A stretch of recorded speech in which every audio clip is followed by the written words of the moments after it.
হয়েছে গোপাল? বিজ্ঞানী ঘেঁটে না দিলে আজ প্রস্তাবটা মহারাজের থেকে ঠিক অনুমোদন করিয়ে নিতাম। কাল গোপাল এসে ঠিক ঘেঁটে দেবে। আর গোপাল বললেই মহারাজ চলে যাবেন, আমাদের উদ্দেশ্য সফল হবে না। মন্ত্রী মশাই, আপনার পরিকল্পনা সফল হলো না। আচ্ছা, পণ্ডিত গেল কোথায়? এই তো আমি এখানে। আমি একটা কথা নিজের কানে শুনে এসেছি মন্ত্রী মশাই, যেটা শুনলে আপনি আনন্দে অস্থির হয়ে উঠবেন। কথাটা গোপালকে নিয়ে। বলো বলো, কি কথা? দেখো, সেই কথা শুনে যদি বুকের মারাত্মক ব্যথা সেরে যায়, এর চেয়ে ভালো আর কিছু হয় না। কেন মন্ত্রী মশাই, আমার ঔষধে আপনার বুকের ব্যথা নিরাময় হয়নি? এই ব্যথা ওষুধে যাবার নয় রাজবৈদ্য, এই বন্টনে ব্যথার নিরাময় হবে শুধু একজনের প্রস্থানে। তাহলে তো ভীষণ চিন্তার কথা। সেই একজন তো মহারাজের খুব প্রিয়, সে তো যাবার নয়। তাহলে? আরে তার খবরই তো এনেছি মন্ত্রী মশাই, আপনার এই মারাত্মক বুকের ব্যথার চিরবিদায় হবে। মানে বলো বলো, শিগগির বলো। গোপাল একেবারে গেছে মন্ত্রী মশাই, একেবারে নিজের কানে শুনে এলাম। আরে বাবা, পণ্ডিত মশাই, ভালো কথা একটু না থেমে বলতে পারেন না? পণ্ডিত বলো, তুমি নিজের কানে কি শুনে এত উত্তেজিত হয়ে আমাকে বলতে না? মহারাজ গোপালকে রাজসভা থেকে তাড়িয়ে দিয়েছে, আমি নিজের কানে শুনে এলাম। তাই? এই কি হলো কি? কেমন করে হলো? সব বিস্তারিত জানাও। থেমে থেকো না পণ্ডিত, থেমে থেকো না। রাজপ্রাসাদের বারান্দা দিয়ে যাচ্ছি, হঠাৎ কানে এলো গোপালের গলা। গোপাল মহারাজকে খুব উঁচু গলায় বলছে, আপনার এই কথা খুব ভুল, মানা যায় না। আমি দাঁড়িয়ে বললাম, গোপালের এত সাহস, মহারাজের মুখের উপর এভাবে কথা বলে। আমি ভেজানো দরজার মধ্যে দিয়ে ঘরের ভেতরে দেখলাম। মহারাজ, আপনি রাজা, আপনি এই কথা কি করে বলতে পারেন? এটা অন্যায় মহারাজ। তোমার তোমার এত বড় সাহস, তুমি আমার সামনে দাঁড়িয়ে আমার মুখের উপর কথা বলো? তোমার স্পর্ধা দেখে আমি আশ্চর্য হয়ে যাচ্ছি। আমি দিন দরিদ্র একজন মানুষ, কিন্তু আমার মেরুদণ্ডটা সোজা মহারাজ। গোপাল, শোনো শোনো, তুমি আমার খুব প্রিয় বলে তুমি আমাকে এইভাবে কথা বলতে পারো না। তোমার এই অপরাধের জন্য তোমাকে আমি কঠিন শাস্তি দিতে পারতাম, কারাগারে নিক্ষেপ করতে পারতাম, কিন্তু সেটা করছি না। শুধু শুধু তোমাকে আমি আমার রাজসভা থেকে বরখাস্ত করলাম। কাল থেকে এই রাজসভায় তোমার মুখ যেন আমায় আর দেখতে না পায়। আরে বাবা, এই খবরটা তো এক্ষুনি মন্ত্রী মশাইকে দিতে হয়। ওই কথা শুনে নিজেকে স্থির রাখতে পারিনি। কি মন্ত্রী মশাই, গেল আপনার বুকের ব্যথা? রাজবৈদ্য, একটা চিমটি কার্টুন তো দেখি। কেন? আরে আমি দিয়ে আছি না ঘুমিয়ে স্বপ্ন দেখছি, সেটা জানতে হবে তো, তাই বলছি। এত ভালো খবর তো আসে না। না না মন্ত্রী মশাই, আপনি স্বপ্ন দেখছেন না, সুন্দর বাস্তবের মাটিতে দাঁড়িয়ে আছেন। কি নিয়ে লাগলো সেটা তো জানা গেল না। না, এ তো জানা যায়নি, কাল রাজসভায় জেনে নেবেন মন্ত্রী মশাই। মন্ত্রী মশাই এত সুসংবাদ পেলেন, এবার তো গিন্নিমার হাতে রান্না খাওয়াতে হবে। খোঁজ কবে খাওয়াবে? আসছে রবিবার মধ্যাহ্ন ভোজনের আমন্ত্রণ রইল। কেমন, ঠিক আছে? ঠিক আছে, ঠিক আছে।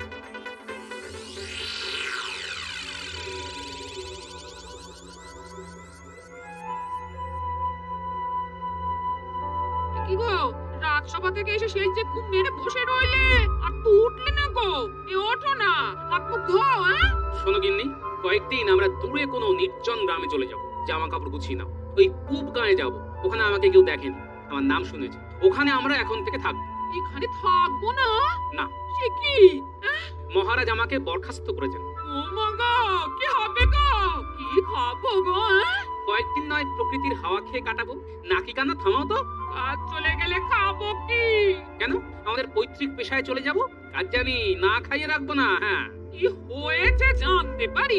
নিশ্চয়ই পারো, তবে এখন নয়, পরে। এখন শুধু মুচকা বুচকি নিয়ে দুগ্গা বলে সকাল হতেই বেরিয়ে পড়বো। কোথায় যাবো? এই কৃষ্ণনগর থেকে দূরে, যেখানে আমাকে কেউ চেনে না, ওখানে কিছুদিন থাকবো। কিছুদিন মানে? তারপর কোথায় যাবো? তারপরের কথা পরে ভাবা যাবে গিন্নি। নাও নাও নাও গিন্নি, তাড়াতাড়ি মুচকা বুচকি গোছাও, তারপর একটু গড়িয়ে নাও, সকাল সকাল বেরোবো, বুঝলে? তোমার মনটা কি এখন একটু ভালো হয়েছে? আর মন, মনেরও সহ্যের একটা সীমা আছে। ভাঁড়েরও দুঃখ হয় গিন্নি, ভাঁড়েরও মন খারাপ হয়।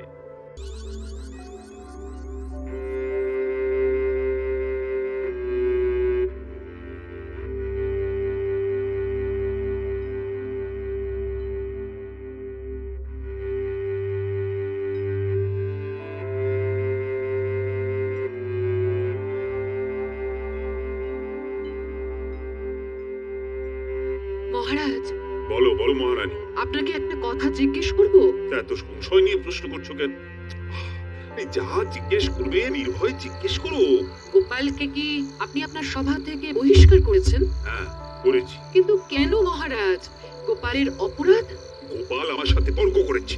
ঘটনাটা কি আমাকে বলা যাবে মহারাজ? মহারানী, সেদিন রাজসভায় মন্ত্রী একটা প্রস্তাব এনেছে, গোপাল সেদিন ছিল না। মহারাজ, আমাদের রাজ্যের মধ্যে মাঠের ধারে যে অবাঞ্ছিত আস্তানাগুলো বংশ পরম্পরায় রয়েছে সেগুলোকে ভেঙে ওখানে বেশ সাজানো গোছানো বাজার করলে ভালো হয়। তাতে আমাদের রাজস্ব বাড়বে, রাজকোষে অর্থ আসবে। খুব ভালো প্রস্তাব মহারাজ। তাতে আমাদের রাজ্যের সৌন্দর্য বাড়বে। মন্ত্রী মশাইয়ের প্রস্তাবকে আমি পূর্ণ সমর্থন দিলাম। বিজ্ঞানী, তুমি চুপ কেন? তোমার কি প্রস্তাবটা ভালো লাগেনি? না মহারাজ, প্রস্তাবটা ভালো, তাতে সন্দেহ নেই, কিন্তু একটা কথা আছে মহারাজ। এর মধ্যে তুমি আবার গোপালের মতো কিন্তু খুঁজে পেলে? না না না না না, তুমি বলো বিজ্ঞানী। তোমার যেন কোথাও খটকা লাগছে বলে মনে হচ্ছে। মানে যারা ওখানে এতদিন ধরে আছে তারা যাবে কোথায়? মানে তাদের তো পুনর্বাসন দিতে হবে মহারাজ। কেন? ওরা তো নিয়ম বহির্ভূত ভাবে আছে। যারা বেআইনি ভাবে ঘর করে থাকবে তাদের পুনর্বাসন দেবার কোনো মানে নেই। মন্ত্রীর কথাটা আমার মনে ধরলো, আর আমি মনে মনে ঠিক করে নিলাম যে অস্থায়ী ঘরগুলো ভাঙব। রাতে যখন আমি বিশ্রাম করছি ঠিক তখন গোপাল এলো।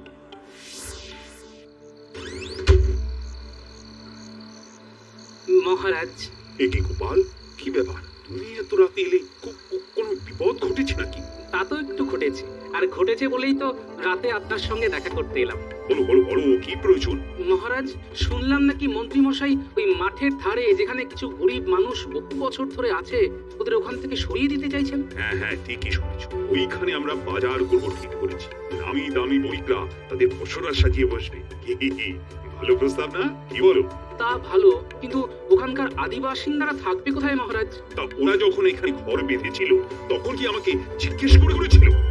ওরা তো আমার আপনার জন্মের আগে থেকে ওখানে বংশ পরম্পরায় আছে মহারাজ। ঠিক আছে ঠিক আছে, একটা কথা বলো দেখি। তুমি তো আজকে সভায় আসো, তা খবরটা পেলে কি করে? সকালবেলা আমি আমার ঘরের চালে উঠে খড় দিয়ে চাল ছাইছি, ঠিক তখন কুটির বাবা আসে, হাপুস নয়নে কাঁদছে। একটু খেয়াল রেখো, দরজা খোলা কিন্তু। কি বা আছে গিন্নি নেবার মতো? বলি রান্না করে রেখেছি, মাছ ভাজা আছে, আর বাইরে মেনিটাও আছে। আর কিছু বললাম না কিন্তু, বাকিরা বোঝা নিও। আমি বললাম। হ্যাঁ, ঠিক আছে ঠিক আছে, তুমি নিশ্চিন্তে যাও। আহা মনরা কাটে না, বুকের যাতনা বুঝে না। আহা মনরা কাটে না, বুকের যাতনা বুঝে না। আহা মন। গোপাল দাদা, সর্বনাশ হয়ে গেল, আমার সব চলে গেল, মাথা গোজা স্থানটুকু আর থাকবে না। আরে না কেঁদে আমাকে একটু বুঝিয়ে বলো দেখি।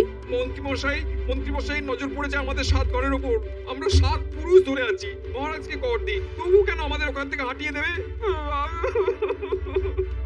আরে আরে, তুই অর্ধেক বলে আবার কেঁদে ওঠে। আহা পুরো কথাটা বলো না, না হলে আমি বুঝবো কি করে? গোপাল দাদা, আজ বটা ঘটা এসেছিল রাজমিস্ত্রি নিয়ে। সর্দার রাজমিস্ত্রি এসে মাপ চুপ করতে লাগলো। বটা ঘটা বলে আমাদের ঘর মাসখানেকের মধ্যে ভাঙা হবে। আমরা কোথায় যাবো গোপাল দাদা, বলো আমরা কোথায় যাবো বলো গোপাল দাদা? আরে আরে, কেঁদো না কেঁদো না, আমাকে মহারাজের সাথে কথা বলতে দাও। সন্ধেবেলায় যখন কেউ থাকবে না আমি মহারাজের সাথে কথা বলবো। আমি ভালো করে বিষয়টা বুঝে নিই আগে। কেঁদো না কেঁদো না, আরে আমি থাকতে তোমাদের কোনো বিপদ হতে দেব না। ওরা কি করবে মহারাজ? ওদের আমি কথা দিয়েছি। কথা দেবার মালিক কি তুমি? না মহারাজ, কথা দেবার মালিক আপনি।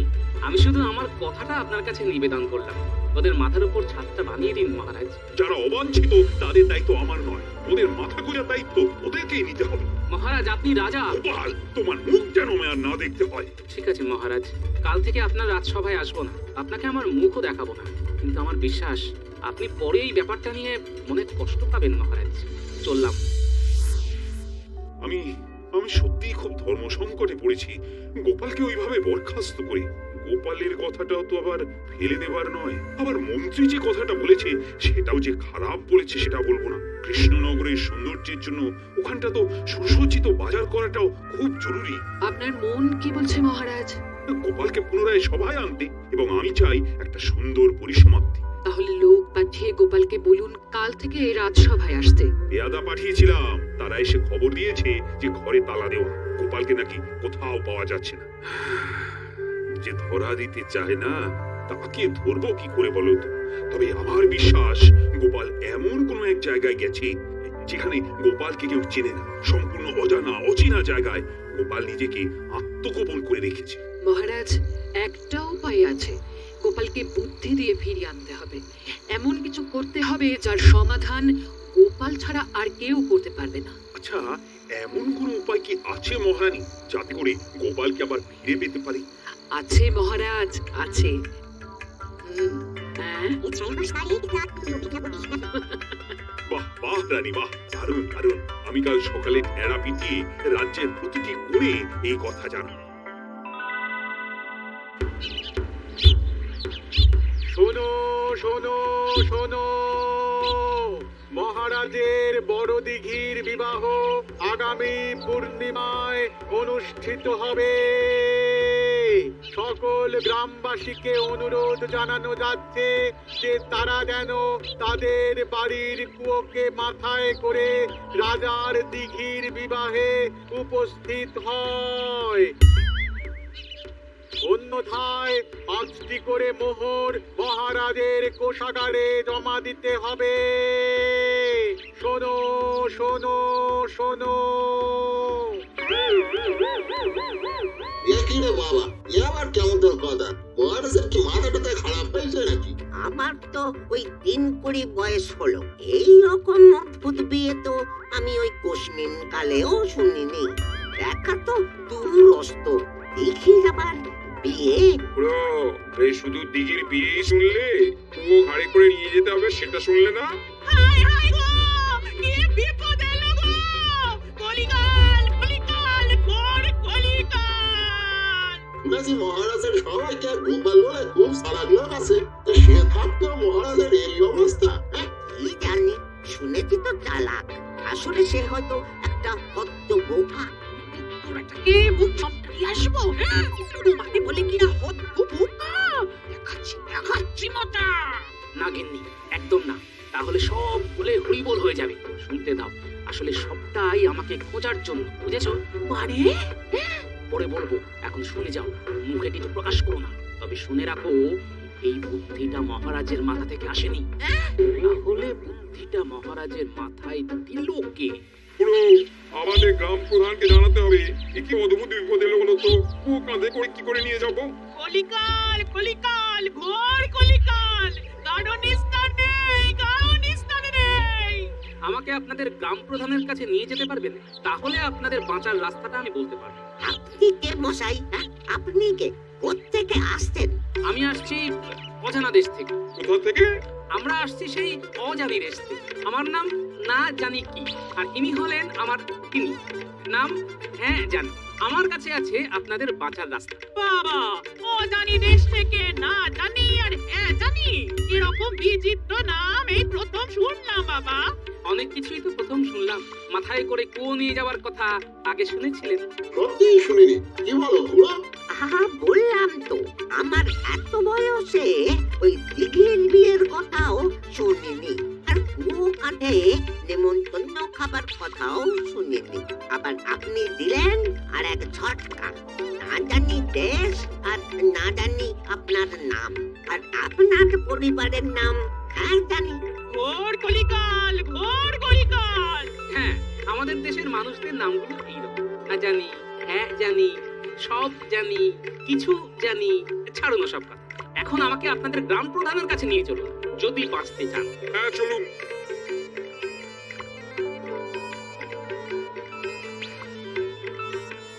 মহারাজের ঠেরা শুনে মাথাটা কেমন ঘুরতে শুরু করেছে। ও কাঁধে করে দিঘির বিয়ে খেতে যাবার মতো অসম্ভব কথা মহারাজের মাথায় এলো কি করে? আপনার সাথে এই ব্যাপারে কথা আছে গ্রাম প্রধান। আপনি কে? আপনাকে তো এই গ্রামে আগে দেখিনি। আমি অনেক দূর থেকে আসছি, সেই 3-9 মাঠ পেরিয়ে 3-10 রাজ্যের অজানি দেশ থেকে। আমার নাম না জানি কি, আর ইনি হলেন আমার পরিবার। নাম হ্যাঁ যান, আমি এসেছি আপনাদের এই ভয়ঙ্কর সমস্যা থেকে উদ্ধার করতে। মানে মহারাজের দিঘির বিয়ে? হ্যাঁ গ্রাম প্রধান, আপনি যাবেন মহারাজের কাছে গ্রামের কিছু মানুষকে নিয়ে। বলবেন, মহারাজ মহারাজ, আমরা আসছি পূব গাঁ থেকে। আপনার নিমন্ত্রণ আমরা স্বীকার করলাম মহারাজ। কিন্তু শর্ত জানো তো? জানি মহারাজ জানি, আমাদেরও একটা শর্ত আছে মহারাজ। আচ্ছা বেয়াদব তো তোমরা, মহারাজকে শর্ত দাও। মন্ত্রী, ও তুমি বুঝবে না। নাও নাও নাও, শিগগির তোমাদের শর্ত বলো, শিগগির বলো, আমি তোমাদের শর্ত শুনতে চাই। মহারাজ, আমাদের শর্ত হলো, আমাদের কুয়োগুলো খুব ধরেছে যে যার বিয়ে সেই আপনার দিঘি যেন তাদের এসে নিমন্ত্রণটা করে যায়। ওই ঠেরাওয়ালার নিমন্ত্রণ সে নেবে না, দিঘিকে আসতে হবে আমাদের পূব গাঁয়ে। এই শর্তটা কে শিখিয়েছে? গ্রাম প্রধান? এটা তো তোমার বুদ্ধি নয় বাবা, কে শিখিয়েছে? কে আর শেখাবে? আমার শত্রু ছাড়া ভালো লাগে না। রাজ্যতীষী গণনা কিছুতেই মেলে না। মহারাজ, সে বড় অদ্ভুত মানুষ, অজানি দেশ থেকে এসেছেন, নাম না জানি কি, ওনার পরিবারের নাম হ্যাঁ জানি। গোপাল, গোপাল, আমার গোপাল, অবশেষে ধরা দিলে তুমি। ও প্রধান, তোমাদের কাছে যে মানুষটা গেছে না, ওই না জানি না কি নাম বললে না, আসলে আমার সবার সবচেয়ে বুদ্ধিমান মানুষ গোপাল। গোপাল ভাঁড়। প্রধান, প্রধান, তুমি লোক পাঠাও, গোপালকে সসম্মানে নিয়ে আসো। আর তোমাদের পূব গাঁয়ের প্রতিটি লোকের কালী প্রাসাদে নিমন্ত্রণ। মন্ত্রী, আয়োজনের দায়িত্ব কিন্তু তোমার। দেখো, নিমন্ত্রিতরা যেন অসম্মানিত না হয়। কাটা ঘায়ে নুনের ছিটে, আয়োজনে ত্রুটি হবে না মহারাজ।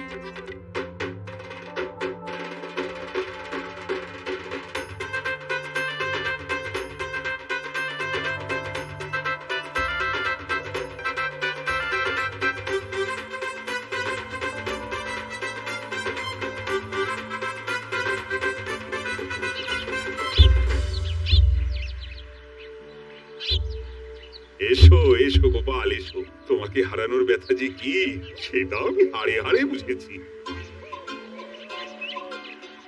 প্রণাম নয়, বুকে এসো গোপাল, বুকে।